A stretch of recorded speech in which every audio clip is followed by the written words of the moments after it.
Hola a todos, mi nombre es María José Marín, soy urgencióloga y soy la jefa técnica del Servicio de Urgencia del Hospital Padre Hurtado. Hoy día hablaremos de evaluación primaria. Cada vez que recibimos un paciente en nuestro servicio de urgencia, vivimos en la incertidumbre. Muchas veces no conocemos su pasado, muchas veces el mismo paciente no es capaz de darnos su historia y muchas veces ni él mismo sabe por qué va. Me siento raro, me siento extraño.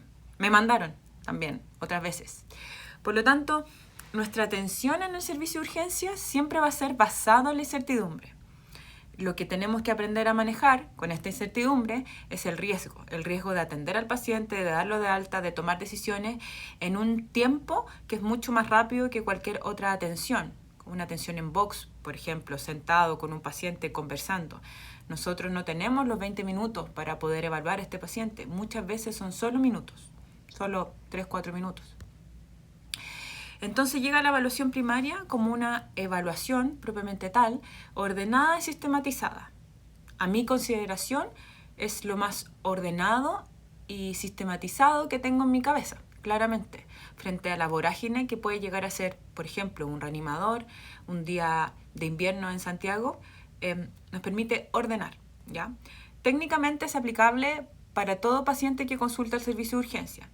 Claramente, si un paciente consulta por algo de baja complejidad, es poco probable que le apliquemos evaluación primaria.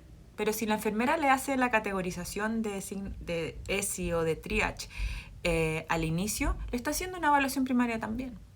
Entonces, la evaluación primaria viene como ayudarnos en el enfrentamiento de estos pacientes, cómo abordarlos, cómo manejarlos y cómo elegir, entre comillas, a quién ver primero y a quién no.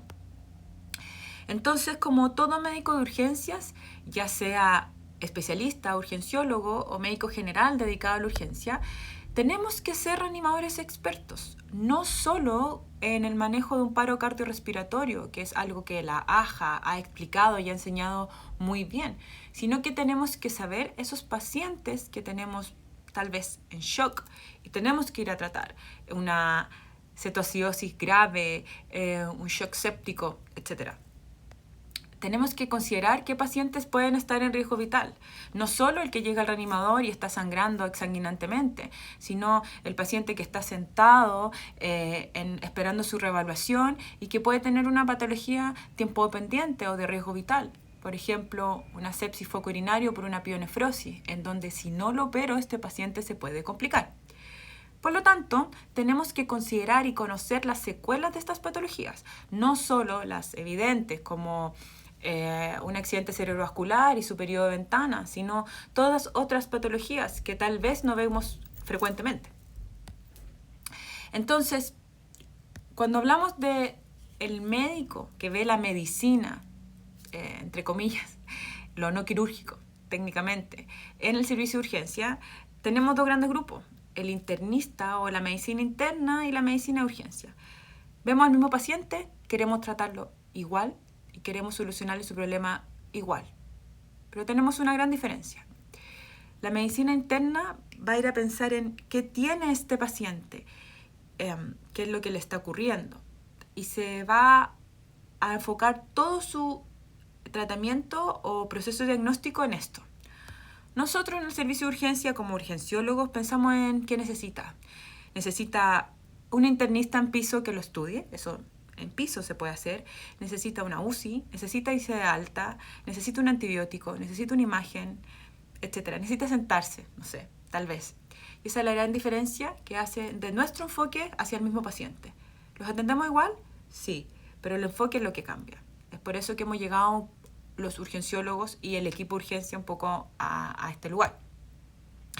Entonces, si la evaluación primaria es nuestro mantra para poder organizar este caos dentro de la urgencia, esto también está bien organizado en una columna ABCDEU, ingresando el famoso ultrasonido, pero en general estos pacientes los vemos de una manera horizontal, de una mirada rápida, ¿ya?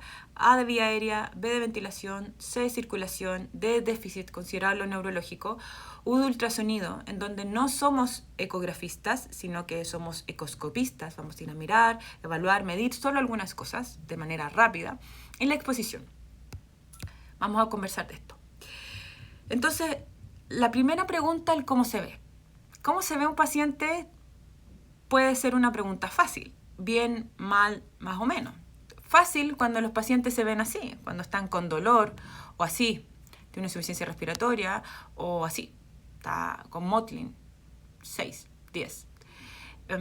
Y en este caso la disposición debiese ser fácil. Disposición, lugar monitorizado, reanimador, quedarse en el hospital, claramente, no irse de alta. Esta disposición es fácil.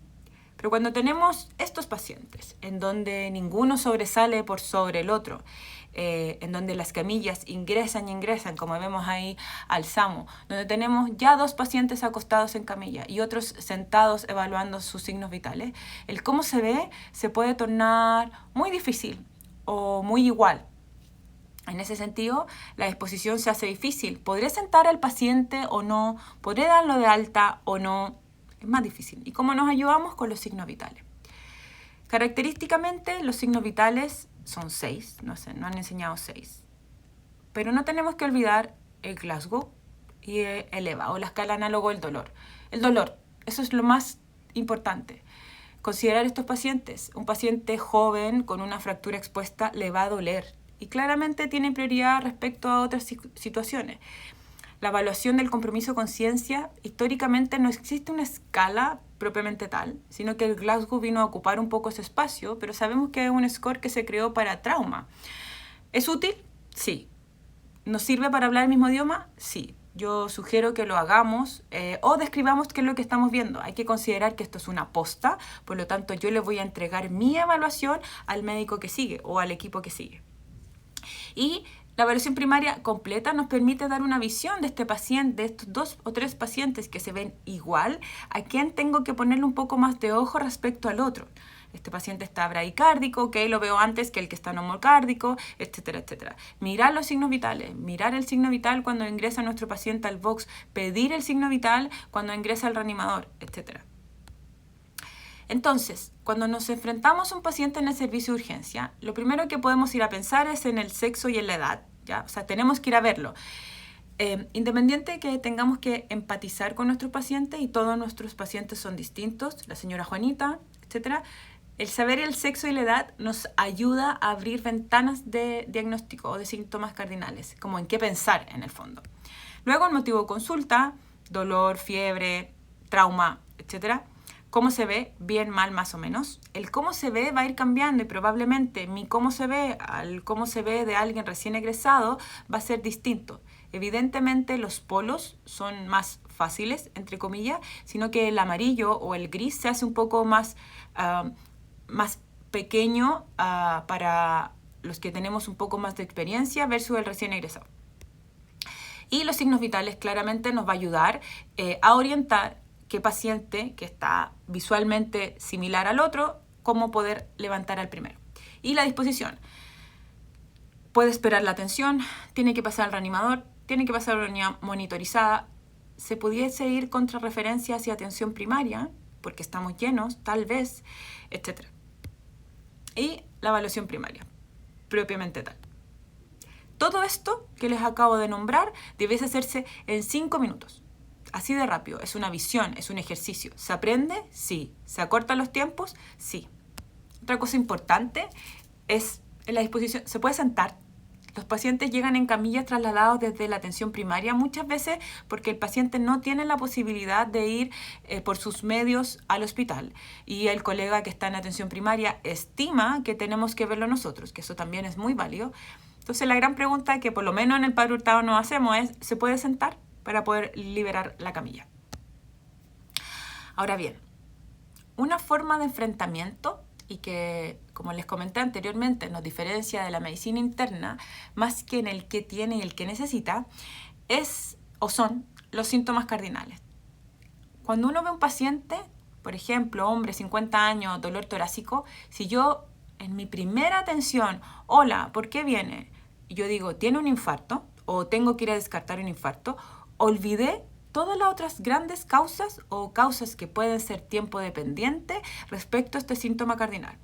Por lo tanto, si abordamos un paciente como un síntoma cardinal, por ejemplo, vengo por dolor de cabeza, cefalea, dolor torácico, y oriento hacia la búsqueda de los de los diagnósticos emergentes o críticos, voy a poder evitar, olvidar, ir a buscar algún diagnóstico. Por ejemplo, un dolor torácico, mujer joven, usuaria de anticonceptivos, que está taquicárdica, debiese ir a descartar que tenga un tromboembolismo pulmonar y que además tiene una pierna asimétrica respecto a la otra. Es un diagnóstico crítico o emergente que sí o sí debo descartar.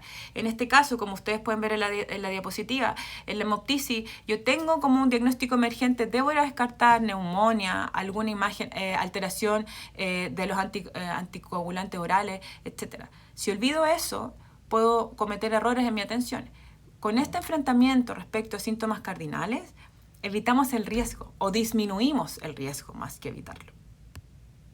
Ahora bien, hablemos de la evaluación primaria propiamente tal. En la A, lo que vamos a ir a buscar es una vía aérea segura o asegurada si es que viene desde el extrasistema o el extrahospitalario. Protege. En el fondo va asociado a la conciencia, es capaz de toser, evitar de perder su vía aérea, está permeable o no, y tiene lesiones sobre las clavículas. En esta foto que ustedes ven aquí, claramente lesiones sobre las clavículas son evidentes. Pero tal vez en un paciente adulto mayor que consulta por desorientación, una lesión frontal erosiva nos puede orientar hacia algún trauma craneal de días previos, pensando en tal vez un hematoma subdural crónico reagudizado. Por eso es importante ir a considerar esto. ¿Qué es lo que podemos hacer por esta vía aérea segura? Revisar el collar cervical. Si es que lo tienen, o sacarlo, palpar la línea media, solicitar la imagen correspondiente. Si debido a la historia yo le quiero pedir una imagen, por favor poner un collar, porque en el fondo ser y parecer. ¿Ya? Frente a trauma, no es necesario tomar imagen de columna completa. La que sí o sí siempre debemos tener es columna cervical. En algún momento, en alguna clase de trauma, hablaremos un poco más de esto. Ahora bien, aspirar cuerpo extraño, dientes, sangre, placa, etc. Bien intubado el paciente, revísenlo antes de conectarlo a un ventilador mecánico, antes de sedarlo, porque muchas veces el paciente puede venir intubado esofágicamente, ventilando espontáneo y creemos que está bien intubado. Hoy en día el SAMU anda con capnógrafos en sus móviles, por lo tanto es mucho más fácil antes de conectar revisar el capnógrafo que trae SAMU. Hay que tener ojo, en APS no tienen este dispositivo, por lo tanto ahí sí hay que chequear antes de dormir o conectar. Cánula Mayo, ¿la necesita sí o no? ¿Tiene la correcta sí o no? Recordar que el tamaño es desde la comisura labial hasta el lóbulo de la oreja. Preparar la intubación. ¿Ya?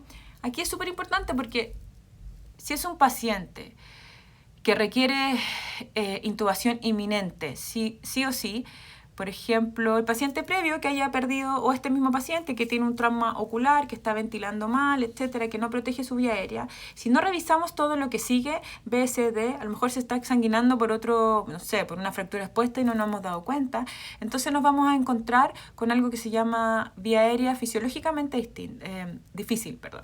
Por lo tanto, en ese contexto, preparar. Si bien sabemos que hay que intubar, terminemos la evaluación primaria, mejoremos lo que pueda mejorar, por ejemplo, que esté hipóxico, que esté saturando, que esté hipovolémico, hipotenso, etc. ¿Ya? Ahora bien, la ventilación que podemos ir a buscar, saturación, frecuencia respiratoria. A mí me gusta poner los signos vitales en las letras, así no lo olvidaba, pero si ustedes quieren partir con los signos vitales, verlos completos y después iniciar la evaluación primaria, es cosa de gusto, lo importante es no olvidar los signos vitales. Entonces, ¿qué saturación tiene? ¿Qué frecuencia respiratoria tiene? ¿Tiene la tráquea desviada, sí o no? ¿Tiene crépitos palpables pensando en enfisema? ¿Tiene un murmullo pulmonar simétrico, sí o no? ¿Tiene uso de musculatura accesoria? Considerar que los pacientes obesos muchas veces no vamos a ver sus intercostales o su musculatura abdominal, entonces dirigirnos a mirar su supraclavicular inmediatamente, espacio supraesternal también, que muchas veces lo están retrayendo de una manera muy leve o disimulada, por lo tanto no esconde la dificultad respiratoria o la insuficiencia respiratoria. ¿Tiene cianosis, sí o no? ¿Dónde? También es importante. Yugulares, las pueden poner aquí, en la C, donde sea necesario, pero no olvidarlas considerando edema agudo de pulmón Muchas veces nos va a ayudar, o triada de Beck en un caso más extremo. Ahora bien, ¿qué podemos ir a hacer? Poner oxígeno. Muchas veces los pacientes jóvenes aumentan levemente su FR de 20 a 25 para poder saturar 93. Un paciente de 20 años que sature 93 con una FR en 25 no es normal. Y tal vez lo que necesita es oxígeno.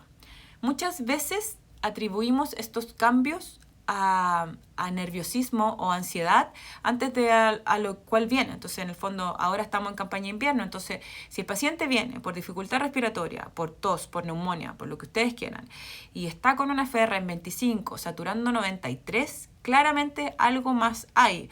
Tal vez, antes de ponerle oxígeno, solicitar la radiografía si es que ya más o menos la evaluación primaria está terminada, etcétera. Posicionamiento, pacientes con insuficiencia respiratoria franca deben estar sentados en 90 grados. Muchas veces caen en camillas de manera en 180 grados y eso les dificulta aún más su dificultad respiratoria. Preparar la ventilación mecánica no invasiva. Es verdad que cambia outcome, mortalidad en pacientes con edema agudo de pulmón o EPA y EPOC exacerbado. Eso no está en discusión, se sabe. Lo que sí hay que considerar que el ventilador mecánico entrega presión positiva, por lo tanto puede empeorar un cuadro de un TEP masivo, por ejemplo. Por lo tanto, considerar eso, considerar la evaluación primaria completa para conectar. Preparar la intubación, misma cosa que hemos hablado antes. Toracostomía con aguja. Pacientes con neumotórax, atención, hemodinámicamente inestable, tienen indicación de una toracostomía con aguja. Preparar la toracostomía para poder, hecha por cirujano en el fondo, eso nos puede demorar, ¿ya? Si el cirujano está al lado de nosotros y puede hacerlo en menos de 5 minutos, hay que hacerlo, pero la toracostomía con aguja es una medida puente para poder aliviar al paciente mientras preparan la toracostomía formal en el fondo. Por eso es preparar la toracostomía. En este caso, esta paciente tenía indicación de intubación y nosotros lo que hicimos fue prepararla. Tenía una cetocidosis severa, miren cómo está respirando, mala mecánica, la tuvimos con CENAF. Le preparamos el medio interno para que pudiera aguantar el proceso de intubación y fue una intubación tranquila, sin complicaciones. Eso es lo que buscamos en el fondo. Hablemos de la circulación. Frecuencia cardíaca, presión arterial sistólica, el shock index, es súper importante. Si bien el shock index se creó o fue desarrollado para trauma en el contexto de transfusión masiva y para evaluar la complicación en una secuencia de intubación rápida, nos sirve para estos pacientes que no se ven mal. Por ejemplo, una mujer con una sepsis urinaria que tiene una frecuencia cardíaca en 110 y una presión arterial sistólica en 100, le va a dar un shock index high y tal vez nos va a permitir orientarnos que esta es una paciente que no se puede ir a su domicilio, que debiésemos tratar de acostarla previamente y tal vez necesita otras cosas como volumen, evaluación, etc. ¿Tiene un sangrado activo sí o no? ¿Cómo está el llene capilar? No olvidar el Andromeda Trial que nos ayudó a meter el llene capilar, saber que es tan óptimo como el uso del láctico y es mucho más rápido, claramente. Si está frío distal, sí o no. ¿Dónde? Las rodillas en general se enfrían más rápido que las manos, así que vayan a ver las rodillas. Misma cosa las livideces. El Motley Score nos permite hablar el mismo idioma de livideces, como la misma categorización en piernas, pero no olvidar que en obesos mórbidos, sobre todo con insuficiencia respiratoria, existe una recirculación o un cambio en la circulación en el fondo y aparece lividez en el abdomen antes que en las piernas, así que de vez en cuando hay que mirarle la guatita a los pacientes. Edema en extremidades inferiores, considerando síndrome aórtico, EPA, etc. Pulso simétrico, sí o no, aquí también por el síndrome aórtico y la fractura, no olvidar que hay que fractura expuesta, hay que considerar tomar los pulsos y fracturas desplazadas también, no solamente expuestas. ¿Qué vamos a ir a hacer? Comprimir. Pacientes que estén sangrando, compriman. Acuérdense que a mayor área, menor presión, por lo tanto tratar de considerar la menor área para tener una mayor presión, sobre todo, por ejemplo, en la fístula sangrante. El torniquete a los urgenciólogos nos gusta porque es una medida de salvataje. Es un paciente que se nos puede morir desangrado en ese momento, por lo tanto, si uno sabe colocar bien el torniquete con los tiempos indicados, nos puede ayudar y puede ser un puente para llegar a pabellón. Llamar a cirugía. En estos casos necesitamos al cirujano dispuesto a entrar a pabellón si es necesario y que nos ayude. Somos un equipo. En este caso son útiles, siempre son útiles, pero en este sentido ellos son un aporte y nos ayudan sobre todo en los procesos de trauma. Fijar la pelvis es súper importante. No necesitamos un traumatólogo para fijar la pelvis, podemos hacerlo nosotros con la sábana. No olvidarlo, muchas veces en pacientes con trauma, como vienen sangrando, nos desconcentramos por la sangre propiamente tal y se nos olvida la pelvis. Si la pelvis está inestable, se puede llevar 5 litros de volemia, por lo tanto es toda la volemia. Así que hacerlo como de manera consciente. Politrauma o trauma grave, pelvis. Es súper fácil poner la sábana, se puede hacer, hay que hacerlo entre 2 personas y siempre hacerlo antes de mover al paciente al escáner para sacarle la tabla o para lo que sea necesario. Vías venosas y monitor. Vamos a poner vías venosas acá, vamos a conectar al monitor. Probablemente este paciente ya está conectado cuando lleguemos a la C, sino que lo ponemos para que sea más ordenado. Si bien no se toman exámenes en la evaluación primaria, si la enfermera o el equipo de enfermería le va a poner las vías venosas, aprovechemos de tomar exámenes básicos. Por favor, no pidan hemocultivo en el primer pinchazo. Muchas veces perdemos tiempo en eso y muchas veces el equipo de enfermería se demora en tomarle los exámenes por estas cosas. Así que, en el fondo, si tiene la vía, tomar lo que nos va a cambiar conducta: hematocrito, láctico, gases, función renal, etc. Ácido tranexámico, va a haber una clase de trauma, así que no es necesario que lo hablemos ahora, pero sabemos que el ácido tranexámico, sobre todo en trauma, cambia mortalidad, hay que hacerlo, hay que usarlo. ¿Ya?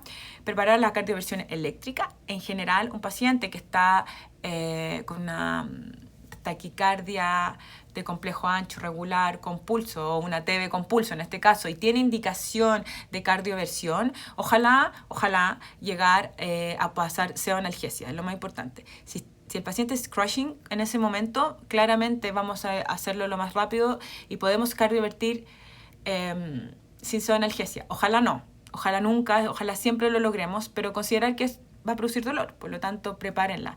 Vamos a cardiovertir equipo, tráenme la pseudoanalgesia, etcétera, etcétera. Terminemos la evaluación primaria. Volumen, si es que es necesario, y activación de la transfusión masiva, según cada hospital, según como ustedes hayan desarrollado esto. En nuestro hospital no existe una palabra clave, sino que lo pedimos de manera rápida y llega inmediatamente. Hablemos del déficit neurológico. 3 cosas. Estamos en la evaluación primaria, es algo rápido, tiene que durar menos de 5 minutos, por lo tanto solo necesitamos saber pupilas, Glasgow y si moviliza o no en las 4 extremidades. Si no las moviliza por una fractura, considerarlo, no moviliza 4 extremidades por una fractura. No necesitamos hacer un NIH en la evaluación primaria. Ojo, en la evaluación primaria sí, tal vez la vamos a necesitar hacer en la evaluación secundaria. Entonces, ¿qué es lo que hacemos para como desde la D, desde lo neurológico, evaluar si están clavados? Paciente con trauma, pupila anisocórica, hipertenso, bradicárdico, ojo, considerar, pasar un fármaco, que en este caso son las soluciones hipertónicas. Protégenos la vía aérea, ya hablamos un poquito al principio, está asociado a nivel de conciencia, no es tan negro-blanco, Glasgow menor a 8, intubación. Por favor, considerar, pensar en cada paciente y qué es lo mejor para tu paciente. Activación de la clave CB, no moviliza las 4 extremidades simétricas, activación clave CB. Fácil y sencillo. Manejar las convulsiones en el reanimador, eso también es importante, como este paciente. Ahora bien, hablemos del ultrasonido, son protocolos a aplicar, Fast, Rush and Blue, los 2 que más me gustan a mí es Fast and Rush. Existe ahora el Vexus, que es nuevo, pero los que cambian más conducta son el Fast, que nos va a permitir determinar qué es lo que necesita nuestro paciente con trauma, y el Rush, que en el fondo nos permite evaluar estos choques indiferenciados. Es muy bueno. ¿Qué nos hacen? El ultrasonido, ¿en qué nos ayuda? En evaluar el riesgo y ayuda a tomar conducta, ¿ok?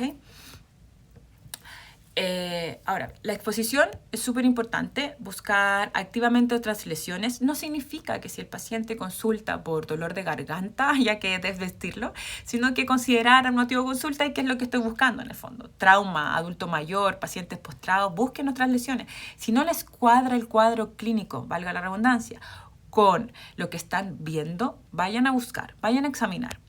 Desvestir a lo que sea necesario, buscar activamente fracturas. Electrocardiograma, si bien está en la E, nosotros lo tenemos en los signos vitales, en eso el sistema chileno está súper ordenado. Es parte del GES, por lo tanto no olvidar que la AJA recomienda a todo el ortorásico mayor de 15 años no traumático tomar el electrocardiograma antes de 10 minutos y el GES lo indica antes de 30 minutos. Por lo tanto, en este momento ya el electro debiese estar tomado. Palpar la columna, sobre todo si es trauma. Tacto rectal, es muy bonito esta discusión. Tacto rectal en la evaluación primaria, no. ¿Ok? Muchas veces consideramos hacer el tacto rectal pensando en hemorragia digestiva, pero considerar que si nuestro paciente no tiene hematemesis franca y consulta por melena, tal vez o sí se tiene que hacer en la evaluación secundaria, pero como evaluación primaria, como algo que vaya a cambiar la acción del paciente, no. Y respecto al trauma y la fractura de pelvis y el trauma raquimedular, muchas veces se plantea que el tacto rectal nos permite evaluar el esfínter, el tono del esfínter. Basta con tocar el esfínter anal para saber cuál es su tono, ¿ya? El gran problema de hacer un tacto rectal en estos casos es que si existe una fractura de pelvis espiculada y yo meto el dedo por el recto, puedo romper la mucosa rectal y hacer la fractura expuesta, lo que cambia automáticamente la morbimortalidad de este paciente. Por lo tanto, evitarlo. No olvidarlo. Claramente, si uno recibe un paciente en un box, evaluación primaria no alterada o normal, y sigo con la evaluación secundaria, y le pregunto si usa antiinflamatorio, bebe alcohol, etcétera, y me está consultando por melena, tengo que hacerle el tacto rectal. Es el momento íntimo en donde puedo hacerle el tacto rectal al paciente. No olvidar tampoco la exposición que puede tener esto. Y por último, buscar lesiones en sitio oculto, axila, dorso y periné, ir a buscarlos dirigidamente, sobre todo pacientes que no pueden hablar, que no pueden dar información, postrados, trauma, etc. ¿Y qué podemos hacer? Manejo de la hipotermia. Si nuestro paciente está ahora en invierno, hipotérmico, abrigar, considerar que no esté choqueado también, que por eso puede estar hipotérmico, manejo de la fiebre, reducción de las fracturas, debiésemos hacerlo precozmente con apoyo de los traumatólogos. Inmovilización, sí. Activación de hemodinamia, paciente con supra debiese salir aquí en los primeros 5 minutos, activar si tenemos hemodinamia en el mismo hospital, llamar al hemodinamista o como sea el flujo, o bien nosotros que tenemos que salir al Padre Hurtado, al Sotero del Río, llamar automáticamente y presentar a este paciente. Sacar la tabla, por favor. Se ha visto que desde las 2 horas existen lesiones por presión en estos pacientes, sean sanos o no, o postrados o no, frágiles o no. Por lo tanto, sacar la tabla lo antes posible. ¿Qué pasa si este paciente tiene un trauma raquimedular? No pasa nada, no cambia el outcome, eso ya está demostrado con harta evidencia, por lo tanto, saquen la tabla. No sacar así el collar, importante. Si no he descartado la lesión cervical, no sacar el collar. Manejo de la hipoglicemia en quienes corresponda. Por lo tanto, la evaluación primaria conlleva acciones primarias, que es lo que acabamos de ver en estas diapositivas. Tiene que ser veloz y rápido. Ya dijimos que toda la evaluación primaria se demora en 5 minutos en total. Y cada vez que yo hago una acción primaria, reevaluar. Está desaturando, pongo oxígeno, cómo respondió el oxígeno. Tiene una frecuencia respiratoria alta, le pongo oxígeno, cómo respondió. Llegó policémico, le puse glucosa, cómo respondió. Acción. O sea, actuar, reevaluar. Actuar, reevaluar. Y la evaluación secundaria es mucho más pausada, por así decirlo, y es la clásica que siempre nos han enseñado, anamnesis próxima, remota y el examen físico, porque si bien estamos diciendo esto rápido, 5 minutos, etc., sí necesito saber qué es lo que le pasó al paciente. Después que lo estabilicé, por supuesto que necesito saber si iba en un accidente de tránsito, si hay muerto en la escena, dónde iba el puesto, si estaba migrando, etcétera, etcétera. También necesito saber si es alérgico a algo, una anafilaxia, cuáles son sus medicamentos, cuál es su historia pasada, qué comió. Imagínense una anafilaxia, comió algo que le puede haber dado este shock anafiláctico, etc. ¿Y qué le pasó? ¿Lo necesitamos? Sí. Como primera intervención, no. Primero la evaluación primaria y luego la evaluación secundaria. Y lo importante es que sean evaluaciones cortas. En este caso, esta es una evaluación primaria y secundaria de un reanimador, lo cual es cortito. Como uno dice, como al callo. Perfecto. Sí. Esto trae. Evaluaciones así de largas, que lo que hacen es enredar el pensamiento y da mucha vuelta. Entonces, no necesito saber de qué calidad es el piso que tiene, en el fondo. Tal vez sí necesito saber qué es lo que estoy viendo, paciente postrado, funcionalidad disminuida, pero cosas mucho más cortas. Y si viene por una lesión en la muñeca, no necesito hacerle abdomen, por ejemplo. No sé, estoy tratando de objetivar. Misma cosa. Y siempre es importante hacer el examen físico a nuestros pacientes. Por favor, considera, bueno, nosotros, el Padre Hurtado, como ustedes sabrán, muchas veces tenemos harto trauma de la calle, en el fondo, y podemos tener pacientes que vengan armados como esta foto. Y examinar. Este es un paciente que no se le veía el cuchillo por anterior, no se veía, y uno se giraba y lo veía. Así que, evaluación primaria, rápido, veloz, 5 minutos. Evaluación secundaria, mucho más calmado, pensar qué es lo que quiero buscar, ir a conversar si es que se necesita con la familia, etc. ¿Ya? Y por último, bibliografía propiamente tal. Es difícil, pero este paper es lo más actualizado que hay. Habla un poco de la evaluación primaria en niños, en embarazadas y en adultos mayores, que por la extensión de la clase no lo hablamos. Es importante, algunas cositas que uno debiese considerar. Así que eso es todo. Muchas gracias. Espero les haya gustado.